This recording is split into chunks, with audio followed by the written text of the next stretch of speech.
L'info du Grand Lille en continu. Adrien Lanois. Jeudi 2 février, 7h30 en direct sur Grand Lille TV. Bonjour à toutes et à tous, bienvenue au cœur de cette matinale de l'info du Grand Lille. D'abord, vos prévisions météo aujourd'hui. Alternance entre passages nuageux très nombreux et quelques rares éclaircies. Le soleil pourrait bien se montrer à plusieurs reprises dans la journée, mais les perturbations ne seront jamais très loin. Le temps va quand même rester sec aujourd'hui avant de possibles averses prévues dans la soirée. Les températures restent supérieures au normal de saison, avec 8 degrés ce matin et même 12 degrés cet après-midi. On en reparle avec les prévisions complète de Météo Service après ce journal. À la une également l'infotrafic et c'est de plus en plus ralenti déjà sur la 25, la RN 41 jusqu'à l'échangeur d'Anglo vers Lille, idem sur l'A1 et la 23 jusqu'à Ronchin et Villeneuve d'Ascq, les 4 cantons sur la 22 aussi de la frontière belge jusqu'à Ouascal. Soyez prudents et patients au volant. L'infotrafic revient dans 8 minutes après ce journal. À la une de cette édition, d'abord la grève aujourd'hui à la SNCF. La CGT dénonce un climat devenu intenable avec la direction, une pénurie d'effectifs et des choix stratégiques axés sur la productivité qui génèrent du stress et une surcharge de travail. La SNCF assure que le trafic sera normal ce matin et ce soir aux heures de pointe. Dans la journée, 2 TER sur 3, 2 intercités Paris-Maubeuge sur 5. Le reste des lignes, notamment les TGV, n'étant pas impactés par cette grève. Une action que regrettent tout de même les associations d'usagers. La grève pour eux est synonyme de galère et surtout, ça ne permet pas de défendre les transports alternatifs face à la voiture, selon Gérard Dupagny de l'association à fond de train, joint hier par téléphone. Si on nous dit que cette grève, elle est pour défendre le service public, comme le dit la CGT, eh bien, si on veut défendre le service public, il faut laisser rouler tout simplement les trains. Il y a vraiment trop de mépris vis-à-vis de l'usager. On a besoin des trains pour aller travailler, pour aller au lycée, à l'université, pour suivre une formation professionnelle. Et malheureusement, ce sont toujours les usagers du TER qui sont impactés par ces grèves. Du côté des grandes lignes, ça roule tout à fait normalement. Et là, la SNCF, la direction de la SNCF, ne fait pas l'effort qu'il faut pour essayer de contrer une grève qui n'est pas extrêmement forte de la part de la CGT. Voilà mon sentiment. On parle du ferroviaire dans l'actualité. Bien, justement, le président de la région, Xavier Bertrand, était hier en visite à Crépin, près de Valenciennes, sur le site du constructeur Bombardier. Il est venu découvrir notamment le nouvel affichage régional prévu sur les 245 trains qui sillonneront les Hauts-de-France d'ici 2021.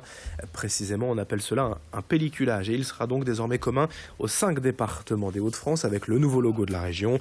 Plus largement, Xavier Bertrand est venu montrer son attachement à l'industrie ferroviaire sur un site qui emploie aujourd'hui près de 2000 personnes, alors qu'il n'était que 1000 en 1989 quand Bombardier racheta l'usine. De nouveaux contrats viennent d'être signés et l'avenir s'annonce favorable pour l'entreprise. De quoi faire de la région dans les décennies à venir un pôle européen majeur de la construction ferroviaire. Écoutez Xavier Bertrand hier au micro de Xavier Silly. L'industrie ferroviaire, ça compte. Qu'est-ce qu'il faut faire ? Il y a tout d'abord les commandes que peut passer la région. Nous venons de signer avec le gouvernement pour garder, sauver les intercités, notamment Paris, Saint-Quentin, Maubeuge, Cambrai, comme Paris, Amiens, Boulogne. C'est pour également prendre des trains fabriqués dans la région, par exemple Bombardier, Alstom, mais aussi Bombardier. Des commandes du travail. Et le rôle du président de région, c'est un peu d'être un VRP, un avocat du ferroviaire dans la région. Et après, il faut aller plus loin. Est-ce que, notamment, la maintenance des trains, c'est forcément la SNCF qui fait ? Ou est-ce que ce sont ceux qui ont fabriqué les trains ?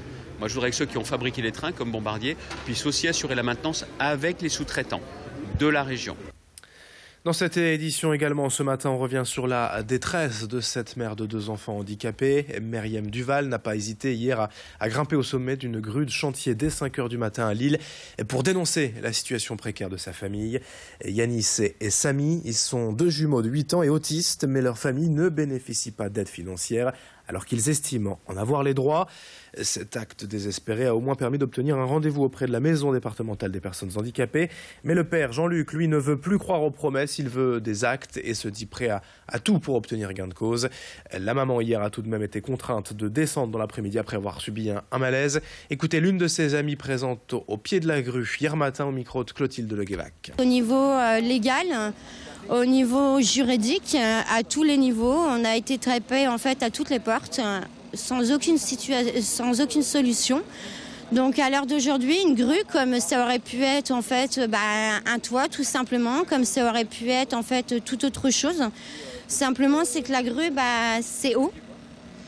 On menace de sauter. ça mobilise beaucoup de personnes et entre guillemets c'est beaucoup plus accrocheur aussi quoi. Faut dire la réalité des choses, hein. Je suis désolée mais c'est beaucoup plus accrocheur. 7h35, l'actualité également en bref. À Los, une cagnotte sur Internet pour la famille endeuillée de la rue Lafargue. Un père de famille âgé de 30 ans est décédé lundi poignardé par un voisin pour une place de parking. L'argent récolté servira donc à soutenir la maman et ses 2 enfants de 5 et 3 ans. Quant au meurtrier toujours en garde à vue, il a été déféré devant un juge d'instruction. Une minute de silence hier à l'école centrale de Lille suite au décès de 2 de ses étudiants intoxiqués au monoxyde de carbone dans leur colocation boulevard Carnot à Lille dimanche soir. Une cellule psychologique auprès des étudiants a également été mise en place. Et puis notez également que la conférence prévue samedi à Roubaix à la mosquée Bilal avec les très controversés prédicateurs Annie Ramadan et Eric Younous a finalement été annulée.